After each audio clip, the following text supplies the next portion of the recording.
Hey, this is Moses from Heartblood Cacao. I'm here with Coviello of the Healing Space. She's based in Colorado, and we're on the Cacao Tribe series Conversations, checking in on cacao facilitators around the world. Welcome, Chrisanne. Thanks for having me. It's really good to see your face again. It's been a while since we connected last. Yeah, Yeah. a lot can happen in a year. Yeah. One of the questions I love starting off with is your first experience with cacao ceremony and hearing about that. Yeah, I was actually teaching a workshop with, Rachel Sorrell, and there was several other facilitators there, and I was there to teach a Kundalini yoga class and to do a sound healing with the gong and some Tibetan singing bowls, uh, and she was the first to present for the day. It was a day-long experience, like retreat. And I had never tried cacao before, and I loved what she offered and thought it was just incredible. And then I was up right after her. I don't know, maybe she had like an hour and a half for her piece. And so the cacao is definitely in my system, feeling fabulous. And I didn't have really any idea of what to expect. In fact, I didn't really think it would affect me at all. I don't know. I was just like, oh, cool, chocolate, whatever. Like I didn't understand, all the layers and the effects that it could have. And I just remember teaching that yoga class, and I was chanting and singing in a way that just felt like larger than life. It just felt like, ooh, there is a lot of energy moving through me. And I just felt like, incredibly open-hearted and really connected to everyone in the room in a way that was, just slightly different than it normally is. And, we moved on to have just a beautiful day. And I was just instantly fascinated with it because of what I already do. I do a lot of sound healing concerts with gongs and Tibetan singing bowls, and been teaching yoga for 11 years. And we do a lot of like events and retreats where we bring people on kind of a nice long experience. And so for me, I felt like, and this is kind of piggybacking on, what my first experience and what it inspired in me. It felt to me like, oh my gosh, this is exactly what we need to incorporate into what we're already doing to create ceremony in a way that, like, in my mind, like when I think of ceremony, there's usually something that goes in your mouth. There's this like the pipe or the bread or the wine or I don't know, like in many ceremonies, there is something that is imbibed, if you will. And so it just felt so right to just pick her brain about it. And she referred me to you to learn more about it so that I could, dive deeper and be able to share that experience and kind of add to the richness of what we provide and really create ceremony. Yeah, that's awesome to hear. I always love the first time stories because there's that, and there's people's eyes light up thinking about it. Just the same thing for me, and thinking back on my first time, and just the kind of not expecting what it is, and that call to go deeper with it is really sweet. And I like the way you articulated that, what the imbibing aspect of ceremony brings to it. I'd never connected it that way, that so many cross-cultural ceremonies have that element of consuming something in some form. And yeah, that ties us into the earth and to flow of life and death. And yeah. Yeah, and the other thing that's really cool is we do a lot of our events at the Denver Botanic Gardens, and it's all about the earth. It's all about the plants, and they actually have a cacao tree in their greenhouse, and you can go in there and see the pods growing, and they actually have a little bit of their own chocolate. small batch. Yeah. But yeah, so it really connects into when people come there for these big group experiences. It's like they want to learn about the cacao, the plant, the process, and learn about all those things that really tie into their experience of being at a place that really honors the earth and the gardens and the plants. So it Yeah. goes well. That's cool. Yeah, and I hadn't thought about that in terms of not being in a tropical area, because I've always thought long term about taking people down somewhere where cacao grows and be able to do ceremony with the trees there. But you've got them right in the botanic gardens to see the fruit and see what it looks like, and it's a pretty neat tree to begin with. Yeah. So after that inspiration, where did that take you in terms of your learning journey, and what was next for you with cacao? So I thought maybe I could do a whole bunch of research on the internet and figure it all out on my own. And what I realized was that, I really wanted to kind of have a deeper experience with learning from someone that had a lot more experience with it, and do some sort of formal training of as far as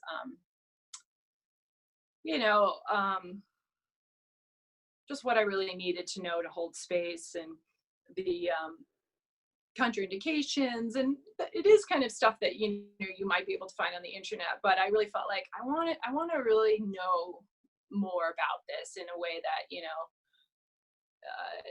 can only uniquely be passed on from teacher to student in that format. And so I contacted you, and I found out about your training, and I did that online training, and I loved all the I used the book that you wrote, your online book. I printed it out actually and put it in little laminated sleeves, like a little student, when it's in a binder. And but I reference parts of that when I do trainings, or not trainings, but like workshops, and I'm teaching about some of the other aspects. And just every once in a while I'll kind of flip through it and read something and be like, oh yeah, that part, like I want to kind of address this piece of it today. And so that was really helpful, and that was not really anything I could have bought on the internet. Like, your book is very unique, and it is not something offered elsewhere. So if you're thinking about doing your training, you should It was great. A lot of great information. It was great to be part of a group, and touching with other people's experiences, and kind of have that accountability of sharing my own experience with it as I went through the exercises, and experimenting with it, which is interesting, to kind of have all those different experiences of on my own, and in nature, and with a group, and leading a group, and being a participant. So that was really, it was really helpful to have that accountability piece of like doing all those different things to allow myself to really learn about it so that I could share. So yeah, and I feel like it's been really cool to hear people's different experiences as we've incorporated it into our events, and what people have noticed, and on the whole spectrum of it. And some of the feedback is pretty amazing, and it's just so many people just love chocolate. Yeah, So, it's an easy sell. Yeah, it's an easy sell. Absolutely, it's fun. People are like, chocolate? Let's do that. And then we get them in with the chocolate, and then we make them meditate. They're like, now we're doing yoga. Totally. Yeah, it's just so much more effortless, I find, with the cacao and the mix. And it's like we already have this cultural association with chocolate and love, the whole Valentine's Day thing, and gifts, to your romantic partner, but we don't pay attention to the fact that we have that relationship already established. And this is, cacao ceremony is just kind of hitting the nail on the head a little more directly. Yeah, absolutely. It really takes it from just an experience to ceremony. And I find that there's this shift, this like something different that happens, that it's almost like kind of a doorway into like, okay, now we're doing something that's different from our regular life. Mm-hmm. And so because it's different, I'm going to hold space for potentially being more open-minded, or allowing it to be a different experience that potentially changes me, Yeah. or potentially challenges me, right? I love that quote, like, if it's not challenging you, it's not changing you. So, Mm-hmm. that potential for someone to just maybe have an aha moment, or have a moment of like, wow, I feel more open and more loving. Wow, this is cool. For me, like, when you have those kind of experiences, it gives you a new baseline, right? Like, oh, wow, this is what really relaxed is. I'm not used to feeling this way. Or wow, this is what really happy is. I'm not used to cool. This is really happy. So I think it kind of just like grows your edges and allows you to be more alive, more vibrant, and just have more potential for space holding for yourself, your family, your friends. Yeah, yeah, and it's hard to go back once that range is expanded, where we see what the depth of love or joy that we can experience, and then even if we go back to what was our baseline before, we still have this new reference point that's always there in the back of our mind of, yeah, it's possible to go there. Yeah, yeah. We did a sound healing concert last night, and someone came up to us afterwards, and we sell CDs, and they said, "Oh, but is it the same?" And I said, "Well, no, it's not the same. It's never going to be the same on a CD. However, you had the experience of it live. So if you had never come here and you just listened to the CD, it might not do a whole lot for you.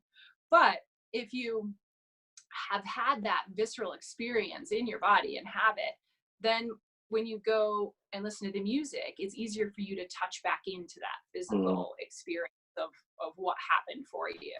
And it's like you're saying, with these layers of like, once you go there, it's so much easier to return. yeah, yeah, yeah, kind of just like any practice, deeper, deeper and deeper in, coming back to it. Yeah. So what does a cacao ceremony usually look like with you these days? Well, it can vary. We usually start off with our cacao in a little bit informational piece, and there's usually like a little prayer and a blessing, maybe a little mantra, and then I do a little bit of sharing, often between like either small groups or one-on-one, and just kind of creating that safety container of Mm, people getting to know like each other a little bit, who's in the room, and creating community. I feel like that's one of the biggest things that we're missing, is really face to face talking to people. So, and the last one that we did, I think, was just one of the best. We had people kind of just really connecting in small groups, and then sharing things. Like, we had a representative from the group to kind of share what the general idea of the question that they answered was, and it was just so amazing to see how much like-minded consciousness was in the room, how many beautiful, amazing people were in the room. Like, we reflected on that, like, you come in and you have 30, 40, 50 people, however many people, and inevitably you're going to have your judgments or thoughts or ideas or stereotypes about who certain people are. And then when you get to know them and you realize, oh, wow, they're just like me, or wow, they're not like me, but they're really cool. I like them. Wow, look who they are. Like, they have this incredible sense of humanity. And so it kind of is just this incredible, I don't know, like, connector to realize all of the just beautiful, amazing, diverse people in the room. And then from there, we'll go into a yoga set. We'll do some movement, usually a little bit of dance. mm, And when I say yoga, we do Kundalini yoga. So for people that aren't familiar with Kundalini yoga, they might see it and be like, that doesn't look like yoga. It's a little bit different than like your traditional kind of yoga. There might be another meditation in there, breath work or chanting. There might be, we do some readings. And then we almost always do a sound healing. So with Tibetan singing bowls, my husband plays a hong drum. mm. He'll use that sometimes during, and then gongs and the bowls. And then depending, sometimes we'll do like a silent mindfulness walk through the gardens if we're at the Botanic Gardens, and people can just like in a group be silent and walking and just kind of be in a walking meditation. And then bring people back, and then sometimes we do some more checking in and sharing, and then usually like a final group circle and maybe one more little share, and then we close with a little song. Yeah, that sounds lovely. I like the kind of extended community aspect of how that all sounds. You know, it's not just like one piece, but this kind of extended time of being together and going deep, and that journey into community and being real with each other. Yeah, it's pretty and I think you had mentioned this, or maybe you wrote it in your book, the piece about sharing, how people almost don't even realize the experience they're having. Mm. And then either A, have to verbalize it, or B, hear someone else say it and they're like, oh, wow, I had that experience. Wow, yeah, I totally had that experience. It just, it solidifies it. It makes it more real. And we didn't used to do so much sharing actually before I took your training. Mm. And did you write about it in your book? I think you did, right? I think I did, and I think we talked about it as well. Yeah. That's been a big shift for us.